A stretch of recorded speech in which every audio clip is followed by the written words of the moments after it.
ഇപ്പോൾ വരുന്ന മറ്റൊരു റിപ്പോർട്ടിലേക്കാണ്. ചെടിച്ചട്ടികൾക്ക് കമ്മീഷൻ വാങ്ങിയ സംസ്ഥാന കളിമൺ പാത്ര നിർമ്മാണ വിപണന വികസന കോർപ്പറേഷൻ ചെയർമാൻ വിജിലൻസിന്റെ പിടിയിലായി. തൃശൂർ വില്ലടം സ്വദേശി കുട്ടമണിയാണ് അറസ്റ്റിലായത്.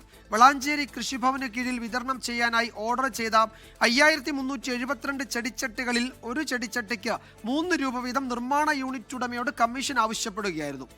അമൽ സുരേന്ദ്രൻ വിവരങ്ങൾ നൽകും തൃശ്ശൂരിൽ നിന്ന്.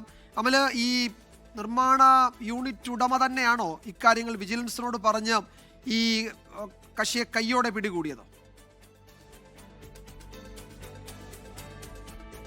വിജയകുമാർ, നമുക്കറിയാവുന്നതാണ് കളിമൺ പാത്ര നിർമ്മാണവും അല്ലെങ്കിൽ നിർമ്മാണ യൂണിറ്റുകളും അതിന്റെ വിപണനവുമായി ബന്ധപ്പെട്ട് നിരവധിയായിട്ടുള്ള പ്രതിസന്ധികൾ സംസ്ഥാനത്താകെ നിലനിൽക്കുന്ന ഒരു സാഹചര്യത്തിലാണ് ഈ കളിമൺ പാത്ര നിർമ്മാണ വിതരണ വികസന കോർപ്പറേഷന്റെ ചെയർമാൻ തന്നെ ഇത്തരത്തിലുള്ള ഒരു യൂണിറ്റിൽ നിന്ന് കമ്മീഷൻ ഇനത്തിൽ കൈക്കൂലി വാങ്ങാൻ ശ്രമിക്കുകയും വിജിലൻസ് ഇപ്പോൾ അദ്ദേഹത്തെ പിടികൂടിയിരിക്കുന്നത്.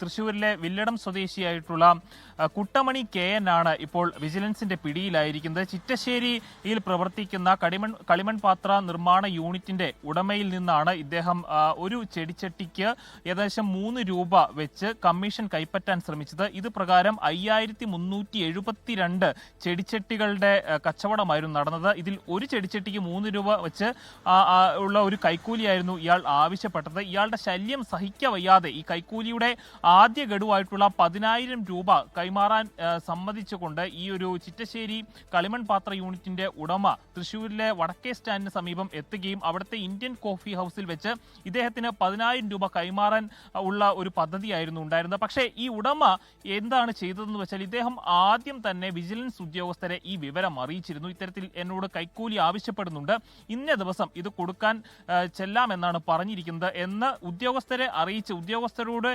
അനുവാദത്തോടു കൂടി അല്ലെങ്കിൽ ഒരു പദ്ധതി ഇടുകയായിരുന്നു. അങ്ങനെയാണ് ഈ കുട്ടമണി വിജിലൻസിന്റെ പിടിയിലായത്. ഏതായാലും അല്പസമയം മുൻപ് ഇദ്ദേഹത്തെ തൃശ്ശൂരിലെ ജില്ലാ ആശുപത്രിയിൽ എത്തിച്ച് വൈദ്യപരിശോധനകളെല്ലാം നടത്തി ഇപ്പോൾ ഇദ്ദേഹത്തെ തൃശ്ശൂരിലെ വിജിലൻസ് ആസ്ഥാനത്തേക്ക് എത്തിച്ചിരിക്കുന്നു എന്ന വിവരമാണ് നമുക്ക് ലഭിക്കുന്നത്. ഏതായാലും ഇടത് സംഘടനകളുമായി ചേർന്ന് യോജിച്ച് സംസ്ഥാന തലത്തിൽ തന്നെ പ്രവർത്തിക്കുന്ന ഒരു രാഷ്ട്രീയ പ്രവർത്തകൻ കൂടിയാണ് കുട്ടമണി KN എന്നാണ് നമുക്ക് മനസ്സിലാക്കാൻ സാധിക്കുന്നത്. വിജയകുമാർ, ലോകത്തെവിടെയായാലും ഏത് സമയത്തും 24 വാർത്തകളും ഓഗ്മെന്റഡ് റിയാലിറ്റി പാക്കേജുകളും എക്സ്പ്ലെയിനറുകളും വിശദമായി കാണാൻ ഞങ്ങളുടെ യൂട്യൂബ് ചാനൽ നിങ്ങൾക്ക് സബ്സ്ക്രൈബ് ചെയ്യാം.